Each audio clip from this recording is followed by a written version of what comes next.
Good afternoon, ladies and gentlemen. This is Davo from Esports, bringing you another 1v1 StarCraft 2 cast today.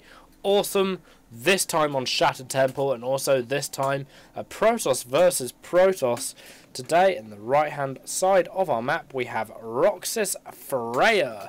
Excellent. Freya is Ukrainian and 20 years old, and he also gained some notability in Brood War, according to Wikipedia. That is all the information I have of him. He is also a big fan of putting his nexuses 1 to 0, like quite a lot of people actually. They really like doing that, which isn't actually too bad a thing to do. I personally don't like it. It clutters up the area, but you know, that is just that. Then in the left-hand side of the map, we have our red Protoss, who is BLASTṭKami today.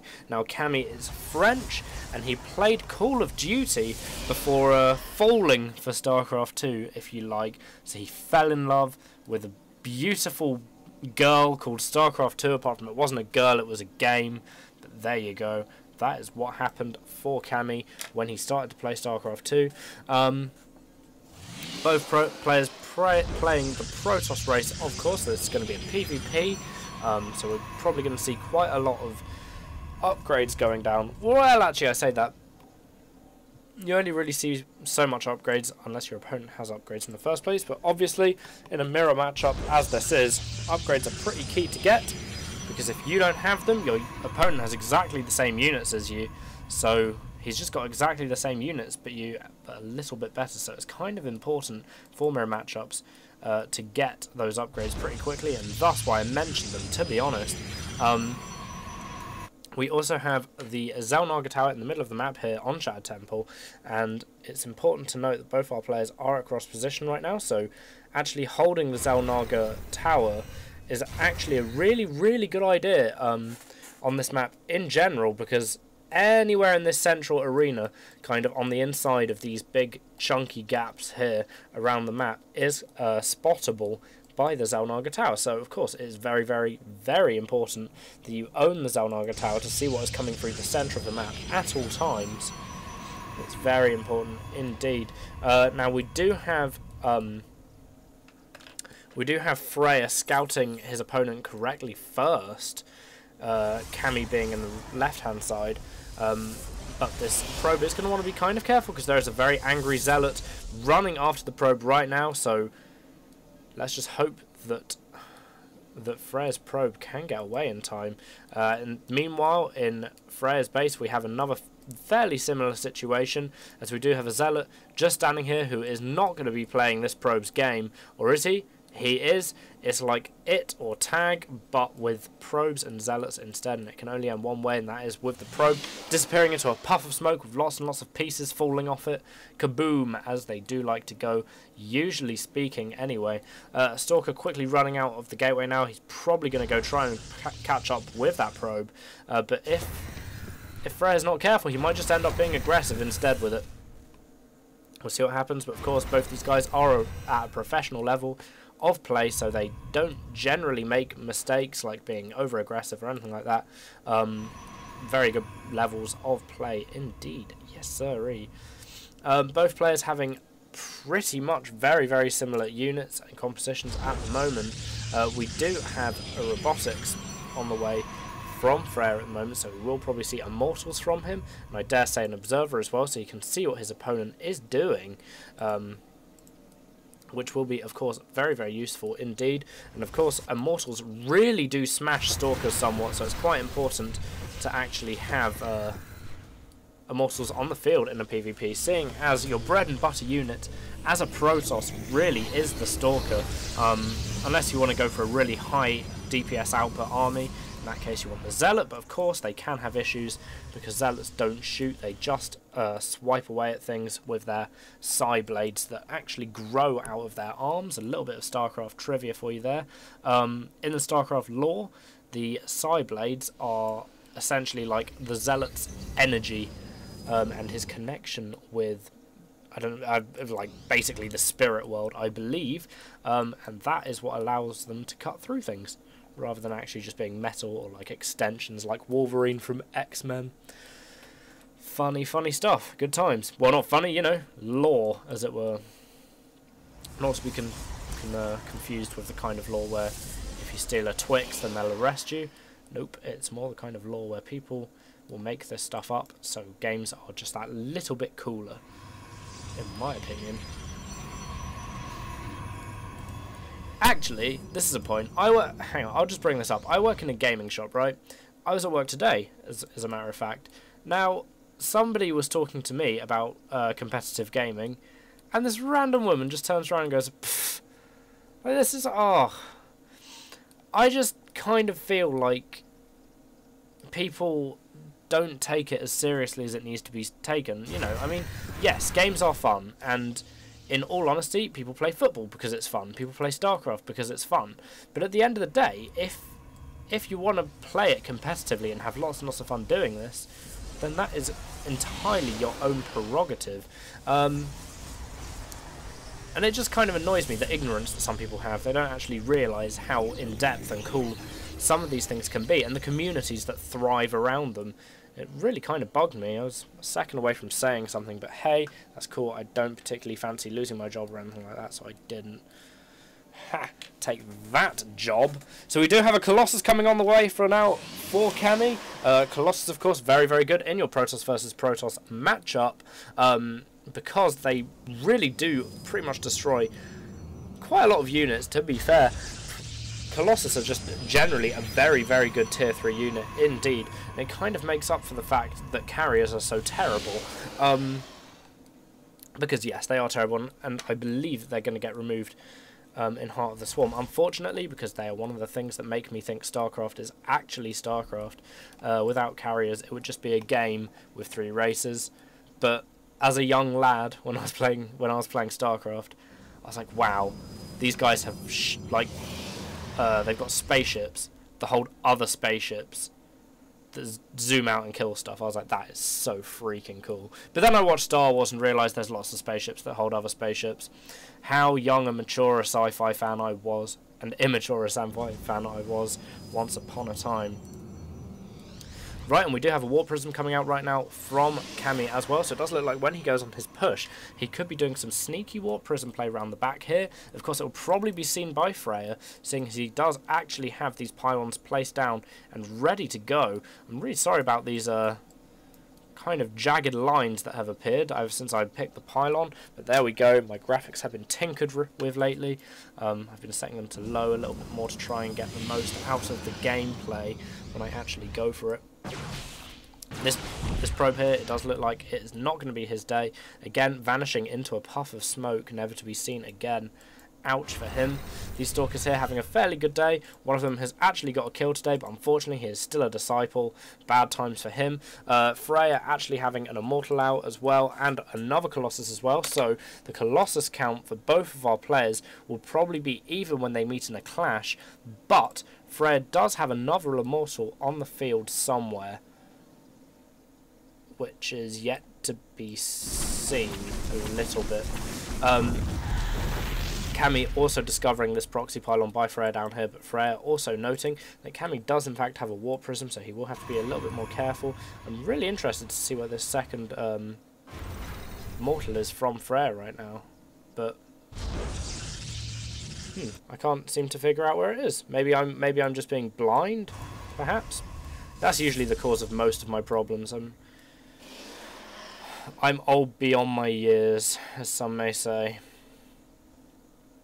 And we do have a move out now from FRAER, or at least this does look like it will turn into a move out. And this, oh, there's that Immortal. It is definitely taking a Warp Prism ride into the back of Kami's base, and is doing a relatively large amount of damage from it, and getting picked up straight away by this Warp Prism, and it does actually look like it's going to be able to get away quite nicely. FRAER deciding maybe not to take the plunge and pulling back. I mean, Kami does actually have a fairly large army right now, and what I was saying earlier about the fairly DPS orientated army couldn't be more true right here. There's a lot of Zealots going on right about now as well. FRAER also having a lot more Zealots as well, wanting to match that composition quite nicely. Colossus do fairly well against Zealots actually, because of course Zealots are only your light biological unit. Generally speaking, anything that is light and biological, Colossus do tend to pwn somewhat, but Zealots do have the advantage that most Protoss units actually have, which is the psionic shield. So it means they don't die quite as easily as many other light biological units, but they still do suffer at the hands of Colossi. It's fairly impossible not to. Kami's army not actually having that much anti-air to deal with this Warp Prism right now. The Warp Prism does actually look like maybe it will be coming in behind the army to do a little bit of damage, warping in a few Stalkers perhaps to deal with this, and a Guardian Shield goes up, and I'm beginning to wonder if we're going to see a push here from FRAER right now, and it does. All those Colossus unfortunately getting a few, receiving a few shots from Kami's army pretty quickly early on into the game there, so Kami is definitely a little bit ahead on how damaged the Colossus are of his enemy right now, but with some nice micromanagement and fairly nice spreading, wow, that was a close battle. It really did look like FRAER was going to take it for a split second there, and then it came back into Kami's favour. FRAER almost in full retreat right now as well, microing his Colossus back and warping stuff in from the pylons right here that he has actually positioned all around the map. This isn't actually looking so great for Kami at the moment, and he's suffering quite a lot, as quite a lot of Protoss can do. When you lose a big engagement like that as Protoss, it's quite hard to macro up again pretty quickly, unless you're really on top of your game, and you can suffer for it quite badly as well. Unfortunately, Kami has no top cover here, so he can't actually see FRAER's Colossi that just went up onto that cliff, and FRAER still being kind of annoying with these Colossi and Zealots right now as well. That Warp Prism actually picking up a Colossus, goodness knows how it fits in there, and oh, are we going to see the Warp Prism? Ugh, just squeeze out that massive Colossus. Incredible. I find it amazing how Warp Prisms can fit stuff like that in there, or perhaps they're a bit like the TARDIS, which hopefully quite a lot of you guys know what it is. The TARDIS, you know, and Doctor Who. I'm sure you do. I hope you do anyway, because the Doctor Who is amazing. In my opinion, I'm entitled to that opinion, as I am a British young gentleman. And apparently, us Brits are known for liking quite a number of things, including tea, crumpets, and Doctor Who. Good times. It does look like Kami will be pushing out a tiny bit right now. These Zealots inside this Warp Prism are looking pretty damn menacing at the moment. Both players kind of adopting the Warp Prism strategy. I thought that might have been a Warp Prism down at the bottom of the map there. But no, it was not. It was just a probe, having a look around, seeing if Kami actually has some expansions, which he does not. This Warp Prism here also doing another TARDIS and dropping a Colossus off in the middle of the map for FRAER's army right now as well, and it really looks like perhaps both of our players desperately should need to expand right about now.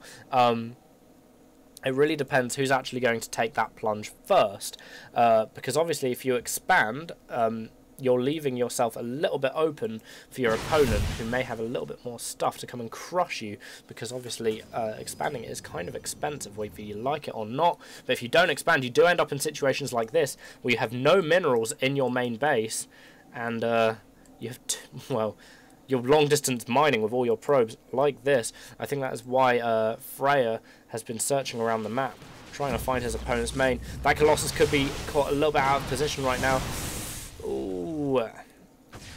We do have the Warp Prism also kind of flying around still with those Zealots inside now from Kami as well. And, I mean, neither of these players have actually captured expansions yet, which is very curious indeed, but this is quite an intense game. One wrong move could lose either of them the game. This Warp Prism coming in here and dropping in the Zealots behind the Colossus is quite a nice move from Kami right now, and it does actually look like all of FRAER's Colossus will go down to that, perhaps, unless this one can actually manage to run away in time. More Stalkers being warped in now from Kami using the Warp Prism that is very good, and quite actually an underused unit. Both players kind of running out of resources pretty badly at the moment. You have to kind of wonder, oof, boom, down goes that Colossus. I'm sorry it did just disappear, but that is because I have not set my graphics correctly, because I'm an idiot.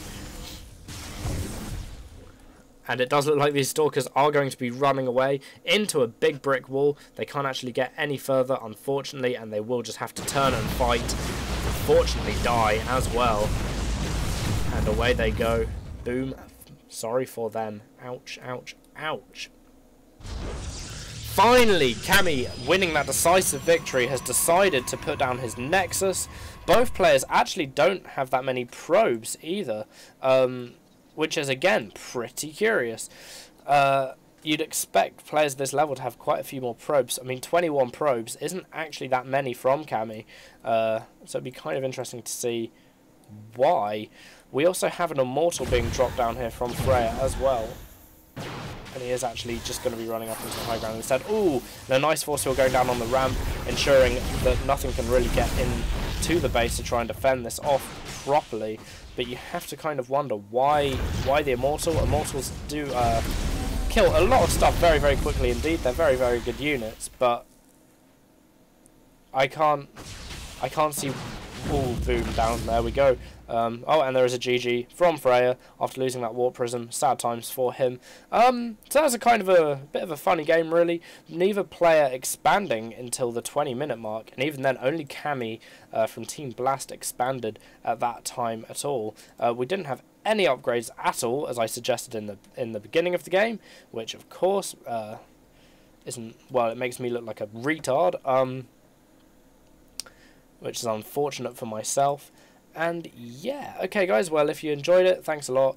You should subscribe, like and comment. I've got quite a lot coming up on my plate for Archon Esports at the moment, so definitely stay tuned for it, because things are going to get pretty crazy. There's quite a lot planned. That is one of the reasons why I haven't been around so much in the last few days doing casts and whatnot. That's pretty much because I am so busy planning the future of this. But hey, you will all find out what that's all about another time, I hope. And okay guys, so yeah, if you enjoyed it, just drop us a message saying so. If you didn't, drop us another message saying so, explaining why. And have a nice day, and enjoy playing StarCraft. Goodbye.